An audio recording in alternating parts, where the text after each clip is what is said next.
आप सभी लोग का स्वागत है एक और हॉरर कहानी में। तो बिना किसी देरी के हम कहानी की शुरुआत करते। The room. एक जेठालाल नाम का लड़का था जो कि एक रूम में रहता था। उस रूम के अंदर बहुत सारी हलचल सुनाई देती थी, आहट होती रहती थी, लेकिन उसे महसूस कुछ भी नहीं होता था। फिर भी वो उसी रूम में रहता था क्योंकि वो रूम के अलावा और दूसरा कोई रूम ले नहीं सकता था। उस वक्त इतने पैसा नहीं था। वो आया हुआ था मुंबई रहने के लिए, लेकिन उसे कहीं पे भी कोई जगह मिली नहीं। तो वो एक रूम उसे मिला, उस रूम के अंदर वो रहने लगा।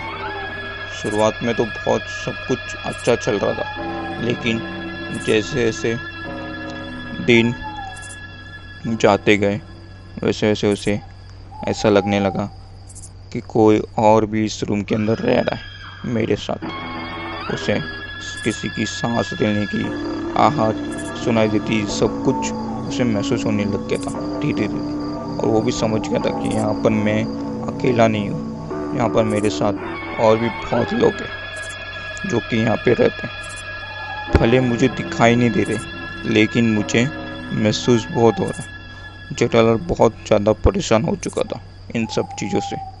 वो सोच रही था कि अब मैं क्या करूं, यहाँ से निकलना तो है, लेकिन मेरे पास और कोई ऑप्शन भी नहीं है क्योंकि मुंबई में मुझे सर्वाइव करने के लिए पैसा भी चाहिए और एक घर भी तो चाहिए रहेगा जहाँ पर मैं रह पाऊँगा। फिर वहाँ पर मैं खाना खा पाऊँगा। तो इसीलिए वो ये सब सोच के बोलता है कि ये रूम मिल गया है मुझे, तो इसी रूम के अंदर मैं रहता हूँ और जो भी बाकी पैसा मुझ पर बचा हुआ है वो खाने पीने में मैं लगा देता हूँ। इस वजह से वो मजबूरी में उसी रूम में वो रह रहा था। उसे बनना था एक्टर। वो बहुत सारे ऑडिशन भी दे रहा था साइड बाय साइड, लेकिन उससे कहीं पे भी कोई रोल मिल रहा नहीं था।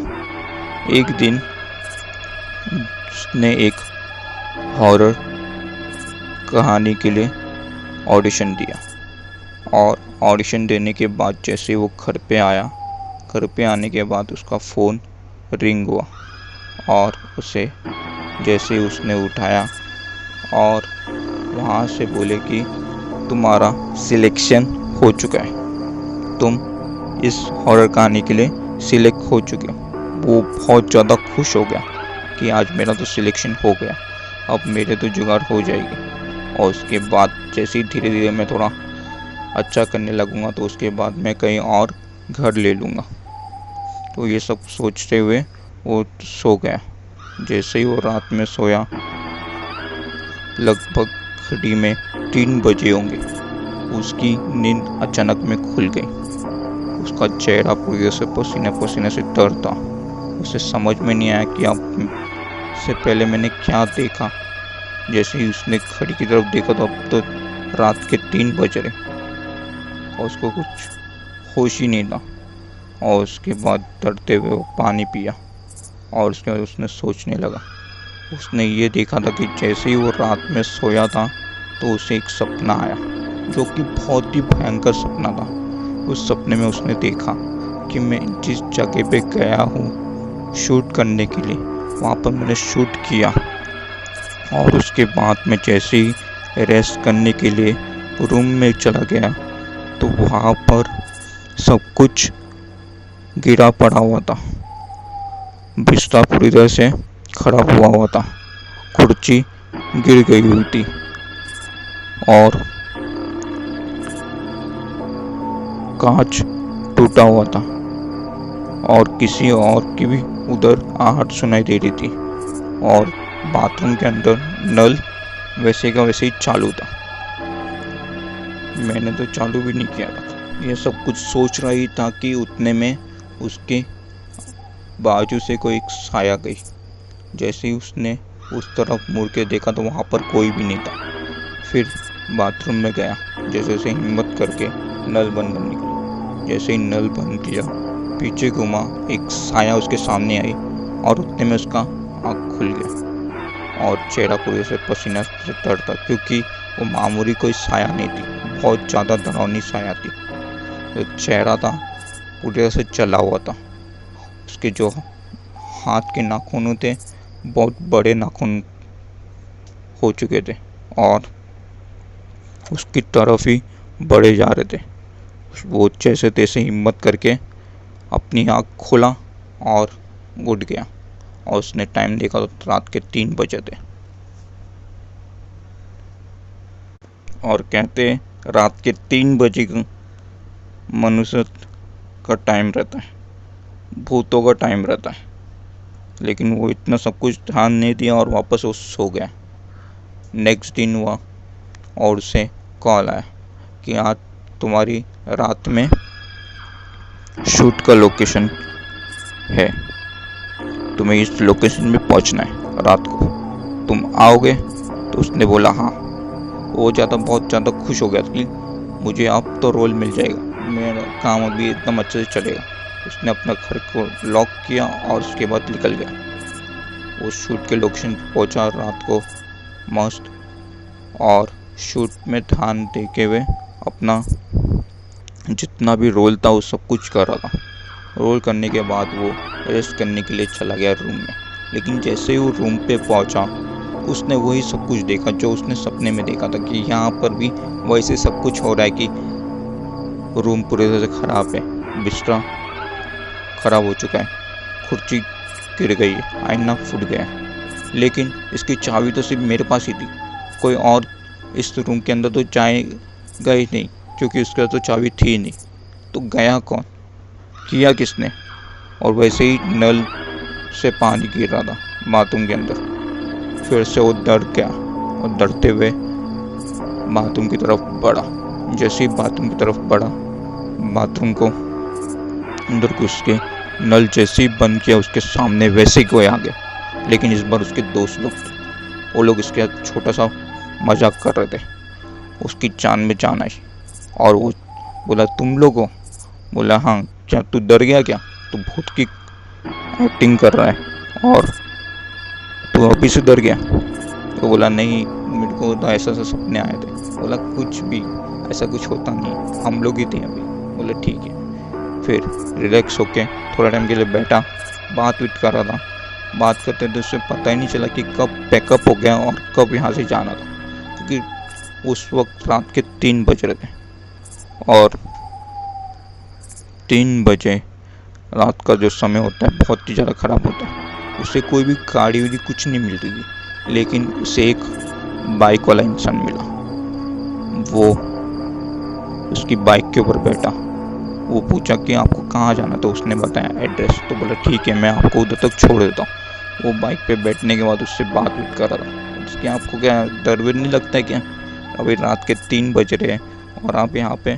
बोला नहीं, मेरे को यहाँ पर शूट करने के लिए मैं आया हुआ था। तो रात के 12 बजे से शूट स्टार्ट हुआ था, 2 बजे तक लगभग ख़त्म हो चुका था। लेकिन उसके बाद मैं अपने दोस्तों के साथ बैठ के बात ही कर रहा था कि मेरे को पता ही नहीं चला टाइम का कब यहाँ से मतलब बढ़ गया। तो इस वजह से मैं लेट हो गया। तो वो अभी देख रहा था यहाँ पे कोई गाड़ी वाड़ी नहीं मिलती है। तो रात के 3 बजे कौन सी गाड़ी आपको मिलेगी? हाँ वो भी बात है। और उसके बाद हंसी मजाक करते हुए वो लोग पहुँच गए। और उसके बाद बोला आप इतना ज़्यादा मत घुमा करो वरना कुछ भी हो सकता है आपके साथ। अगर मैं आपको लिफ्ट नहीं देता था तो कोई और आपको मार देता था, क्योंकि यहाँ पे चोरी वोरी भी बहुत होती है रात के समय। बोला हाँ बात बराबर है। और उसके बाद वो निकल गया वहाँ से। और निकलने के बाद वो उसे शुक्रिया भी बोल दिया। और उसके बाद वो जैसे ही रूम पे पहुँचा तो उसका रूम भी पूरी तरह से ख़राब हो चुका था। जेठालाल फिर से हैरान हो गया कि अब कौन आ गया मेरे घर के अंदर। अभी भी चाबी तो मेरे पास ही है, मेरे दोस्त लोग तो हो नहीं सकते। लेकिन फिर भी अपने दोस्त लोग को फ़ोन करके पूछ लेता। वो अपने दोस्त लोग को फ़ोन किया, पूछा तुम लोग आए हो मेरे घर? बोला पागल वेल हो गए क्या? हम लोग सब तो अपने घर में आराम कर रहे हैं, मेरे घर पे सभी लोग रुके हुए हैं, हम लोग सब आराम कर रहे हैं। अभी हम लोग तेरे घर कैसे आ जाएंगे? सो तू पहुँचेगा ना तेरे घर। तो फिर रख दिया उसने।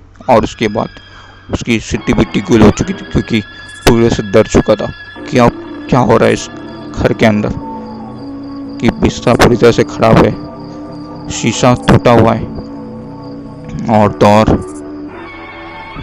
कुर्सी गिरी हुई है और पानी भी बह रहा है बाथरूम से। ये क्या है? और जैसे तैसे वो हिम्मत किया, दरवाज़ा बंद किया और उसके बाद बाथरूम में चला गया। और नल जैसे ही बंद करने वाला था कि उतने में उसको एक आवाज़ आई, नल मत बंद कर, नल मत बंद कर, तू यहाँ से चला जा। ये तेरा घर नहीं है, ये तेरा रूम नहीं है, ये मेरा रूम है।